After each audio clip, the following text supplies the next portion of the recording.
Magandang araw mga responsible gun owners. Ako nga pala si Obi ng TAC Hub Philippines. Sa mga AR users diyan, napapansin nyo ba or na-experience nyo rin ba yung kumakalog dun sa AR nyo? Napansin ko lang dito sa Taurus T4 ko, meron siyang slack or meron siyang kalog.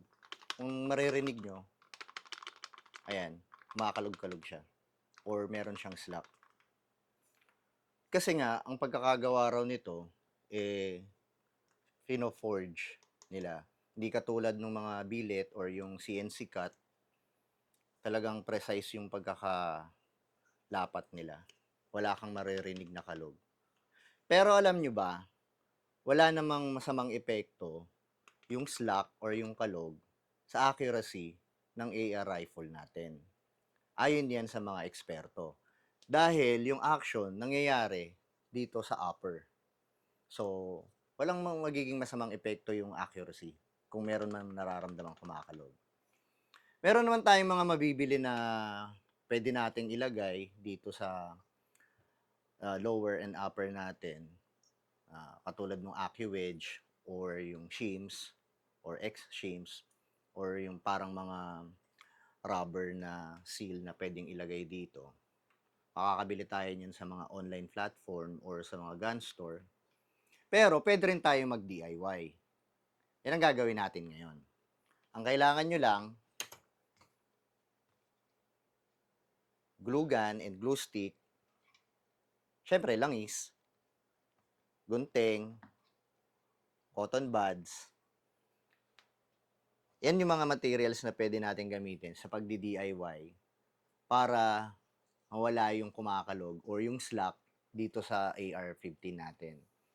Marami sa atin hindi na pinapansin yan, pero merong mga ibang AR users, siguro kung maselan kayo, ayaw nyo na merong nararamdaman or naririnig na kumakalog-kalog dun sa AR-15 nyo or any rifle na ganitong platform. So, pwede nating i-DIY. Simulan natin.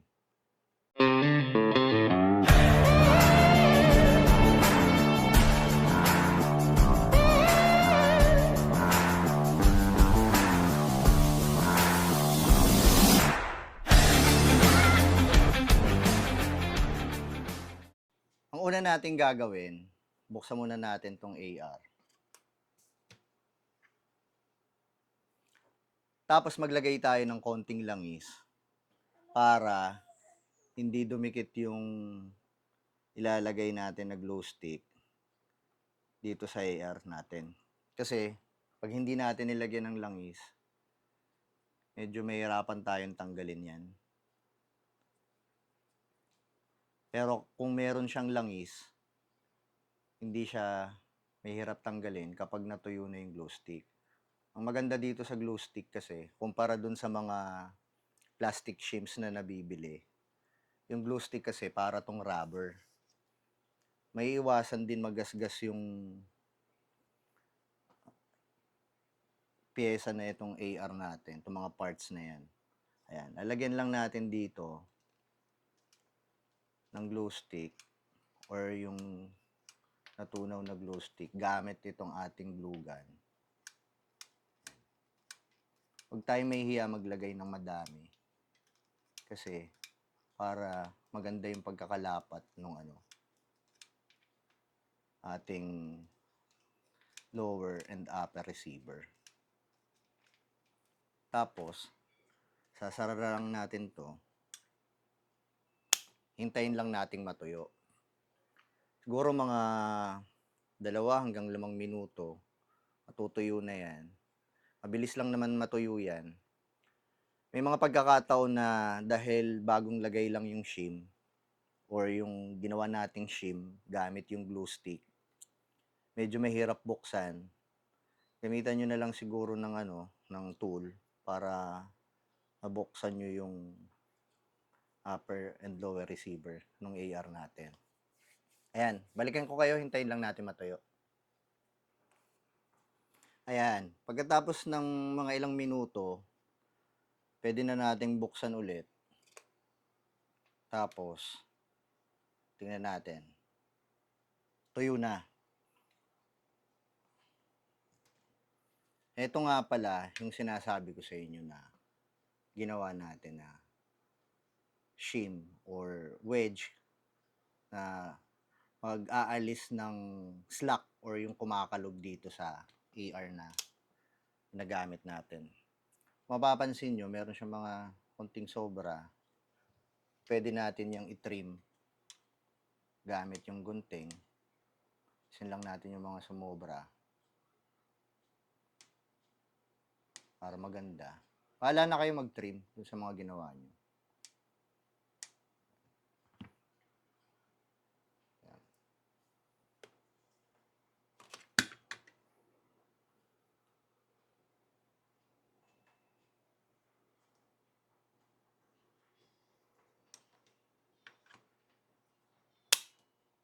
Punta naman tayo dito sa harap. Kung bibili tayo ng shim, yung brand na Exim, meron kayong ilalagay sa harap, saka sa likod. Isang set yun kapag binili nyo. Pero kung bibili nyo yung Aki Wedge, para lang dito yun sa likod. Pero kailangan nyo pa rin yung tabasin eh. Kasi oversize yun. Depende yun sa kung ano man ang mas prefer nyo na lapat dun sa AR nyo. Kayo nang bahala magtabas. Pero ang maganda dito sa DIY, sukat na sukat yung ginawa natin na glue stick. Dito naman sa harap, naglalagay din tayo ng konting langis. Syempre, para wag dumikit yung glue stick. Saka para mabilis natin matanggal. Kaya meron tayong cotton buds. Yan. Pangkalat ng langis. Dito sa harap ng lower receiver, ang lalagyan lang natin, tong portion na to, nandito, saka to. Lalagyan din natin tong part na to para magsisilbing parang dila ba na aakap dito sa area na to ng lower.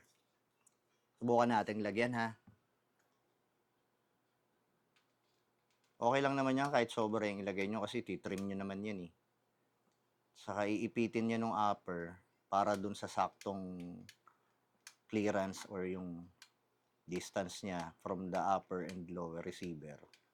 Kaya magiging lapat na lapat siya. Mawawala yung slack or yung kalog. Ayan. Lagyan natin dito. Sa harap.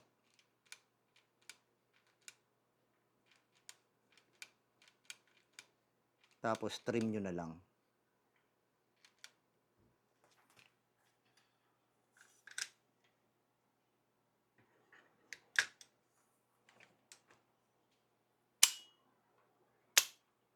Katulad kanina, gintay lang tayo ulit ng mga ilang minuto. Siguro 2 o hanggang 5 minuto para matuyo yung glue stick na nilagay natin. Saka natin ulit buksan. Balikan ko kayo ulit. Hintayin muna nating matuyo. Ayan, pagkatapos ulit ng mga ilang minuto, pwede na nating buksan. Tuyo na yung glue stick na nilagay natin.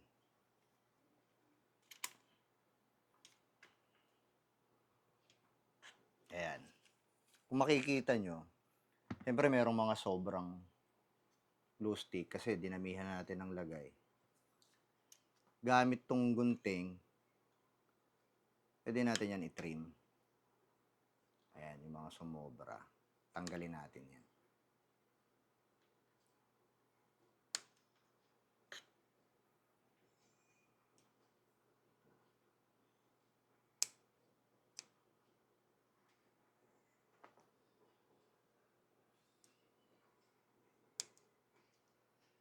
Mali, parang ganito yung magagawa natin na shim or wedge para dito sa lower ng AR natin. Katulad dun sa harap, tinrim din natin katulad nitong nasa likod. Tinrim din natin. Ngayon, kapag nakagawa tayo ng ganyan or nakagawa kayo ng ganyan, subukan nyo ilagay yung AR nyo na upper and lower ulit.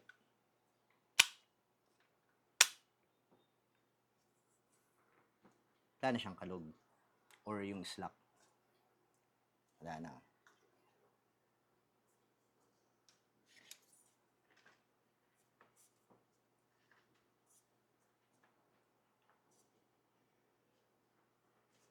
Diba? Ayan.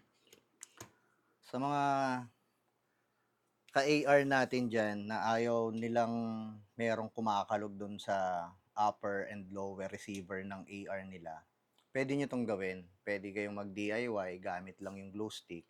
Napakadali lang niyang gawin. Simple lang. Ayan mga ka-AR users.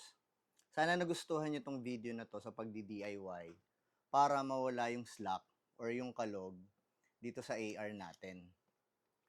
Maraming salamat nga pala sa panonood at huwag niyong kakalimutan na mag-like at mag-subscribe para ma-update kayo sa mga bagong videos.